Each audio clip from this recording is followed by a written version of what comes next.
Hey guys, welcome to the Liberal Hive Mind, a channel solely focused on exposing the abundant hypocrisy of the left. The word of the day is historic. Well, it's basically been the word over the last year and a half, basically since the 20th of January 2021, when Joe Biden was inaugurated as President of the United States. I know that mere statement makes your stomach turn, but anyways, bear with me here. The word historic, it's not something that you want to be saying too much, because if something is truly historic, if you're actually making history, you wouldn't expect to make history every week or every month. For instance, Obama made history as the first black president of the United States. That was a historic moment. Whether you like his politics or not, it's a moment that is cemented in history. But see, Biden, or Brandon, and the Brandon regime have done something truly remarkable. Over the last year and a half, since January 20th, 2021, the Brandon regime has made history in so many different ways. Firstly, becoming the least popular president in modern American history. If we were to have a barometer in the past, it would have been maybe something like this. On that low end was Jimmy Carter, on the high end was Abraham Lincoln. The worse of a president you are, the closer you are to Jimmy Carter. Well, Joe Biden has made history. He's changed history. No longer at the bottom end of that barometer is Jimmy Carter, it is now Joe Biden. And I know that's true because even MSNBC or NBC admits it. The staff seems overly protective of him. Yeah, there's no question. And that's part of the reason he's out front so little. He's done such a tiny number of recent interviews. And now, of course, in this AP interview, the message that he's sending, that people are highlighting, is that he's recognizing that there's a lot of pain and suffering in this country. Giving people a little Jimmy Carter flashback, a word he never actually said. But malaise, his infamous malaise speech. And that's something that senior White House staff are acutely aware of. There are so many historic things happening with this administration. A moment in history that will always be referenced is the fall of Saigon, the end of the Vietnam War. Well, Biden oversaw the fall of Afghanistan. We're seeing historic inflation, historically bad economic metrics, historic and record-breaking crime stats, historic apprehension numbers at the southern border. Everything is historic, but all in the wrong direction. And I know the intro is a little bit long-winded here, but here's the point that I'm getting at. Joe Biden's presidency has been such a historic failure that it's leading to another historic phenomenon, and that's a shift in voter demographics. Voters and voting groups fleeing the Democrat Party at, you guessed it, historic levels. And so that is exactly what I want to get into here. We'll start off with a little segment from CNN, and then we'll get into a bunch of really interesting data that's suggesting the Democrats heading into the midterms are in the worst position historically that they have ever been in, at least in modern history. So we've got some stuff to get into, friends. Let's roll the tape. All right, guys, so exactly like I told you, let's start off with the CNN clip. This right here is an inflection moment in voting demographics, changing the future of elections forever.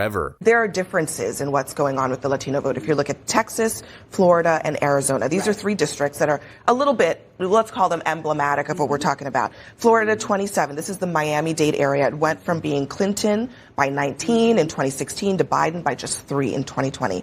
Texas 15, that is on the Mexico border. Clinton 16 to Biden plus 2. Arizona, this is the Tucson area. So Arizona is a place that some Democrats say think that helped Biden win that state. Absolutely. It went from Clinton 29 to Biden 27. So not a huge shift, but still, in Texas and in Florida, there are big erosions happening in the Latino vote. Folks, Hispanic voters are fleeing the Democrat Party like never before. Take a look at those numbers. We're talking about double-digit shifts, 16 points, 14 points in particular congressional districts that are heavy Latino. Of course, the most recent election that shifted 20 points in the southern Texas district just last week with Mayra Flores,